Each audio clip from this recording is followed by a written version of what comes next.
Johnny Cash, Willie Nelson, Waylon Jennings, and Kris Kristofferson weren't just members of the country music supergroup The Highwaymen, they were also troubled individuals who suffered great tragedies. As a young man, Kris Kristofferson was both very athletic and extremely smart. A star in rugby and football, and a Golden Gloves-winning amateur boxer, Kristofferson enrolled at Pomona College in San Mateo, California. There, he earned a bachelor's degree in creative writing and graduated with honors. He was also inducted into the prestigious academic club the Phi Beta Kappa Society, and in 1958, he was offered a Rhodes Scholarship. That allowed the budding writer the chance to study English literature at Merton College, one of the institutions comprising the fabled Oxford University. But Kristofferson felt pressured to join the military, both by his father, a major general, and the U.S. government.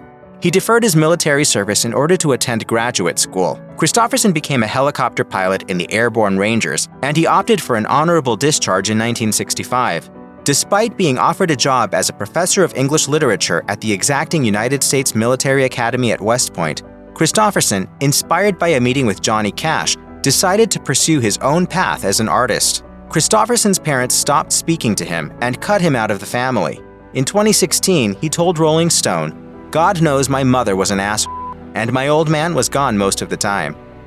When he was in his mid-70s, Kristofferson started to experience memory loss and other mental health issues. At first, his doctors attributed those problems to the early effects of Alzheimer's disease, or theorized that it was the result of dementia brought on by head blows endured in the boxing, football, and rugby he'd participated in as a student. Kristofferson's mental health declined to the point of constant forgetfulness, and he wasn't able to write songs anymore.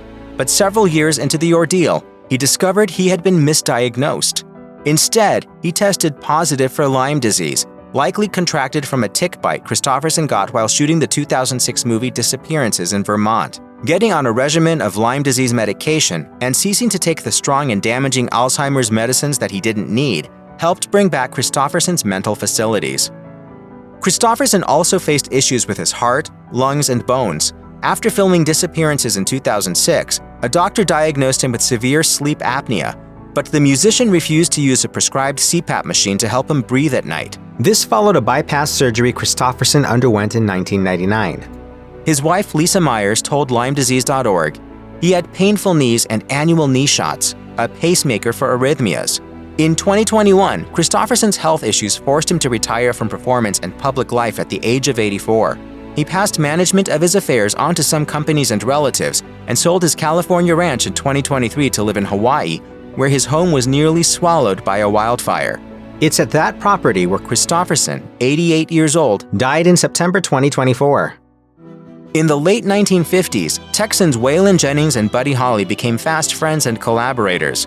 Holly produced Jennings' first single, and in 1958, Holly hired Jennings to play bass in his band on a tour of the Midwest. The Winter Dance Party featured the Big Bopper and Ritchie Valens, but was headlined by Holly, who was one of the hottest acts in the country thanks to hits like That'll Be the Day and Peggy Sue. The musician's perpetually cold tour bus repeatedly broke down.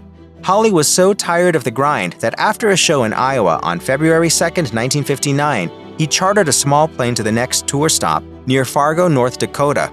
Jennings was supposed to be on the plane, but since the Big Bopper had the flu, Jennings gave up his seat. Just before Holly got on his plane, he told Jennings that he hoped the bus froze again. Jennings jokingly replied, "I hope your old plane crashes." In a tragic twist, the plane did crash shortly after liftoff. Remembered in rock history as the day the music died, Holly, Valens, the Big Bopper, and pilot Roger Peterson were all killed, and Jennings experienced survivor's guilt for the rest of his life. And God almighty, for years I thought I caused it.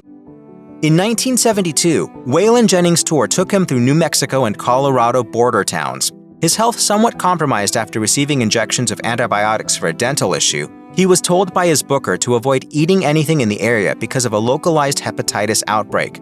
Contracting the viral inflammatory disease could cause substantial harm to his liver. But he forgot. After having a piece of pie and a glass of milk at a cafe, Jennings fell ill following a concert. He was unable to move, felled by back and kidney pain with his skin bearing a yellowish glow. He fell asleep and woke up to a doctor diagnosing him with hepatitis. After initially refusing hospitalization, he relented to his wife's urging and received successful treatment. 16 years later, Jennings once again faced a life-threatening health emergency. While on his way to a December 1988 concert in Tennessee, Jennings experienced chest pains and had his bus driver take him to a Nashville hospital. With major blockages in 3 arteries, Jennings consented to emergency triple bypass surgery, which thankfully was successful. Between 1972 and 1984, Jennings found himself profoundly addicted to cocaine. A crowd at a Portland concert booed him off the stage after he was visibly intoxicated, and in 1977, he was arrested by Federal Drug Enforcement Agency operatives and charged with possession of cocaine with intent to distribute. Jennings was often so high on cocaine that he didn't feel the need to eat and subsisted entirely on vitamin-fortified milkshakes forced upon him by his wife, musician Jessie Coulter. Jennings told People magazine in 1984, "Jessie went through hell. She was watching me die." Jennings had finally quit cocaine that year with the help of fellow Highwayman Johnny Cash, who recommended rehab after a stay at the Betty Ford Center helped him recover his own addiction to painkillers. Having already failed once, Jennings decided to just stop. After sending $20,000 worth of cocaine down a toilet, he vowed to never do the drug again, and he didn't. Jennings faced a lot of side effects after he quit using cocaine in the 80s. He wrote in Waylon, an autobiography, "I would have night sweats about drugs, getting mad at myself while I slept because I usually took it in my dreams." And because cocaine is a powerful appetite suppressant, when Jennings ceased ingesting the drug, the urge to eat ramped up. After about a decade of a drug-free life but persistent weight issues, Jennings was diagnosed with type 2 diabetes. He wrote, "I hated the way I looked because once I started gaining weight, I couldn't stop." Jennings underwent surgery to alleviate tremendous pain in both of his legs brought on by peripheral vascular disease. It didn't quite fix the issue, and in 2001, he received another procedure to aid circulation in his extremities. The singer had trouble walking already, and after contracting an infection, Jennings had to have his foot amputated. Doctors expected him to recover enough to perform again in a few months, but in February 2002, the musician died at home from the long-term health effects of diabetes. He was 64. Johnny Cash's brother Jack helped their impoverished family pay the bills by working a job cutting wood in a school shop in Arkansas. When he was 14 and Johnny was 12, Jack was pulled against the blade of a table saw and was terribly injured. Johnny wrote in Cash, the autobiography, "The table saw had cut Jack from his ribs down through his belly, all the way to his groin." Following operations and a brief period in which he seemed to be on the mend, Jack Cash's case was deemed terminal, and he died in a hospital a week after the accident. Johnny wrote, "Losing Jack was terrible. It was awful at the time, and it's still a big, cold, sad place in my heart and soul."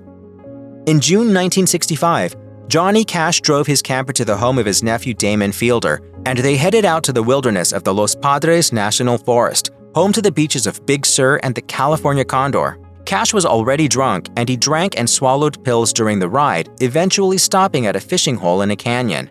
Some hours later, Fielder smelled smoke. Cash was on the ground, fanning the flames of a campfire that he was too intoxicated to notice was rapidly spreading. Fielder urged evacuation, but Cash refused to leave, so Fielder ran off and found a rescue helicopter to retrieve his uncle. The resulting blaze destroyed roughly 500 acres, killing 49 of the 53 condors in the area. Cash was ordered to pay a fine of $125,000, which was later knocked down to $82,000. By 1965, in addition to long-standing issues with alcohol, Cash was addicted to barbiturates and amphetamines. It affected his performances. That year, he was banned from the Grand Ole Opry for smashing the stage lights with a microphone stand. He also blamed his drug use for the end of his first marriage. He eventually got clean, but various health issues plagued him throughout his life. In 1997, after exhibiting a tremor, a slur, and balance and mobility issues, Cash announced that he'd been diagnosed with Parkinson's disease. That diagnosis was later changed to Shy-Drager syndrome, but by 2000, doctors had changed the diagnosis again to autonomic neuropathy. Some of the signs of that disease had been covered up by Cash's previously diagnosed type 2 diabetes, which led to substantial vision loss and made him more likely to contract pneumonia. A bout of pneumonia left Cash in a coma for 8 days in 2001. He recovered, but diabetic complications ended his life in September 2003. He was 71. Where do we go? When we die, you mean? Yeah. Oh. Well, we all hope to go to heaven. Don't be fooled by his humble appearance, regular guy nature, and how he still uses his childhood guitar named Trigger. Willie Nelson is a very wealthy man thanks to all his hit records. Unfortunately, though, Nelson failed to pay the voluminous taxes on his earnings, though according to Nelson, that was the fault of the financial team he entrusted with his money. I just picked the wrong people to do my accounting and advising. In 1990, representatives of the federal government descended on Nelson's homes in 6 states and claimed ownership of his real estate holdings, master recordings, musical gear, and ceremonial platinum records. That paid down the debt somewhat, but Nelson remained on the hook for $16.7 million, including $10.2 million in interest, fees, and penalties. After negotiating the amount down to $9 million, Nelson paid off the debt by February 1993. Much of the funds came from his appearance fee for a Taco Bell commercial and an album called The IRS Tapes, Who Will Buy My Memories, which Nelson recorded quickly and cheaply and sold via television infomercial. Across his 4 marriages, Willie Nelson fathered 7 of his 8 children. William, who went by the name Billy Nelson, was the country musician's 3rd oldest child overall and his eldest son. The younger Nelson experienced a difficult time in the late 80s and early 90s. He'd been arrested on DUI charges 4 times, enrolled in a rehabilitation program, and had separated from his wife and the mother of his daughter. On Christmas Eve 1991, a friend of Billy Nelson visited the 33-year-old at the log cabin he called home in Davidson County, Tennessee.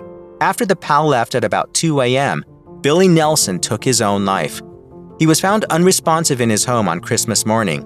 3 days later, Willie Nelson assisted in the memorial service and burial of his son in their family plot in Avon, Texas cemetery. Nelson was overheard remarking to a friend, "I've never experienced anything so devastating in my life."